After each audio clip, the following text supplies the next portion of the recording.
Imbis na perang kapalit na mga lamok o kitikite, mungkahi ng Department of Health na palit basura ang gawing pangkontra sa dengue. Ayon sa DOH, maaari kasing may magparami ng lamok kung may pabuya ito. Isinasagawa ng Barangay Addition Hill sa Mandaluyong ang proyektong kada 5 lamok o kitikite, dead or alive, tutumbasan ng piso kasunod ng pagtaas ng kaso ng dengue. Ang kampanya naman ng Philippine Red Cross, BEAT o Beat Dengue Campaign.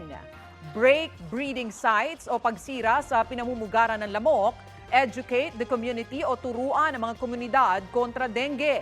Assist dengue patients and hospital sa pamamagitan ng pagbibigay ng ambulansya, dugo, welfare desk at medical tents. At trace dengue hotspot areas. Sa ngayon, pangatlo ang Metro Manila sa may pinakamaraming dengue sa mga rehiyon sa bansa. Pinakamarami ang halos 6,000 kaso sa Calabar Zone.